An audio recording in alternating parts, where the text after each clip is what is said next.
have a ball.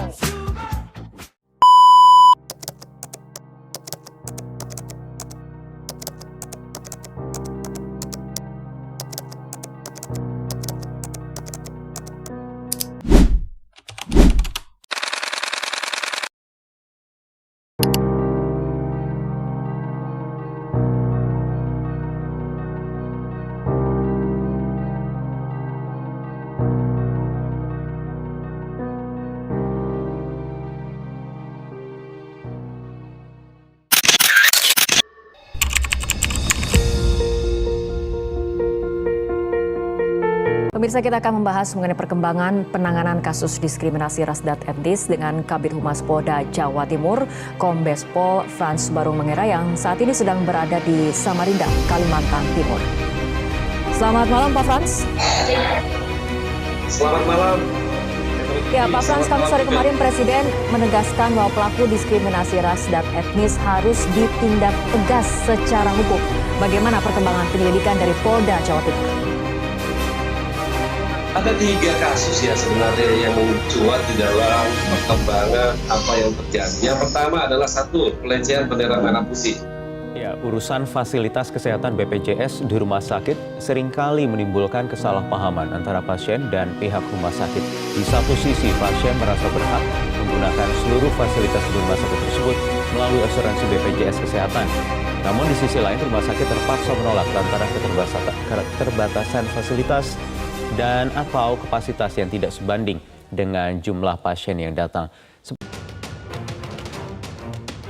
Dari video yang diunggah oleh akun TikTok @rintobilike2, terlihat seorang tenaga kesehatan asik tiduran, sementara 2 yang lainnya memainkan ponsel ketika pasien BPJS masuk. Pada menit berikutnya, saat pasien umum datang, ketiganya nampak gembira sambil berjoget. Sementara di Jawa Timur, dugaan diskriminasi terjadi di SMP Negeri 3 Genteng, Kabupaten Banyuwangi. Sekolah diduga mewajibkan siswi mengenakan jilbab selama kegiatan belajar mengajar. Padahal, siswi berusia 12 tahun tersebut beragama non-Islam. Sering sekali kami mengalami rasisme, diskriminasi itu kami sudah sangat sering sekali. Yang terjadi di sekitar lingkungan, dan bahkan sampai di kampus-kampus juga. Itu sempat ada ibu dosen yang mengatakan kepada saya bahwa itu kenapa ya kalian orang Papua badannya bau, dekil. Terus ketika kami ngobrol itu kami susah untuk bernafas. Gitu. Kami kuliah di sini karena yang kami pikir kami masih berada di negara ini. Kami masih ya istilahnya kami masih berada di negara Indonesia. Jadi kami datang kuliah di sini. Kalau saya untuk Surabaya, sebagai saya punya kawan-kawan di Papua di sana, yang pertama hati saya terpukul gitu dengan sebutan ya monyet sebenarnya.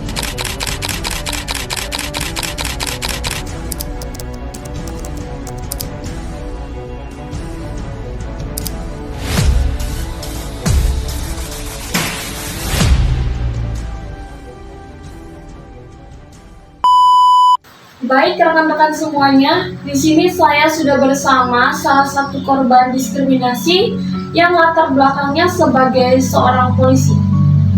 Selamat siang Bapak. Selamat siang Ibu.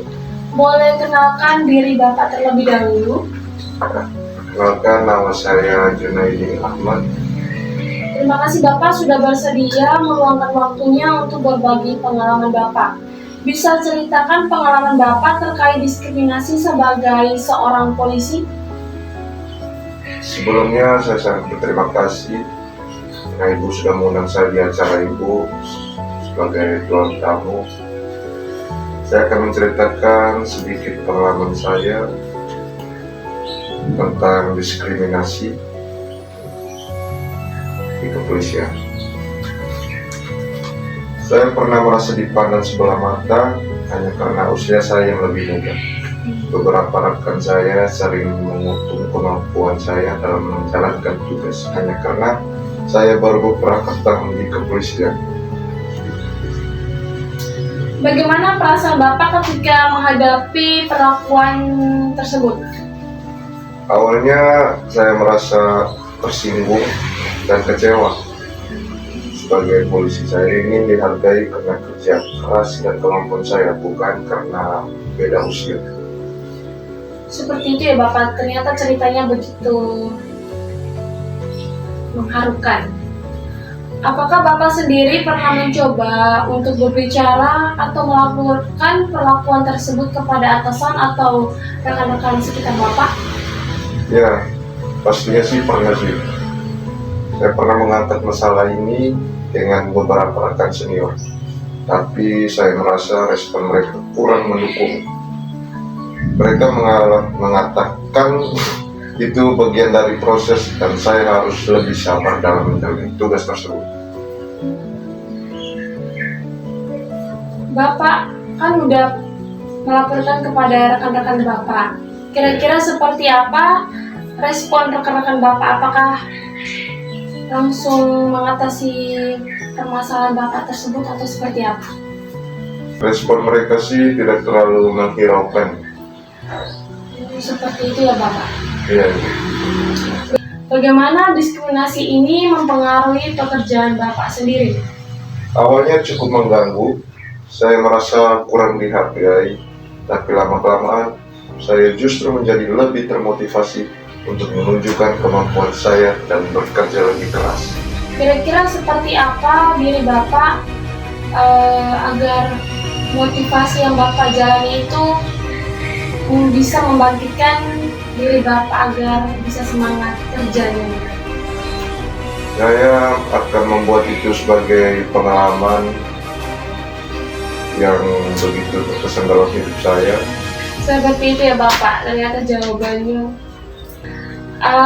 Selanjutnya saya langsung di pertanyaan selanjutnya saja ya Bapak. Ya. Apa yang Bapak harapkan untuk mengatasi diskriminasi ini di lingkungan kerja Bapak? Saya berharap ada pelatihan tentang keberagaman dan penghargaan terhadap setiap anggota, tidak memandang usia ataupun latar belakang. Seperti itu. Apakah menurut Bapak dengan yang Bapak harapkan sendiri itu akan cepat teratasi? Iya, bisa.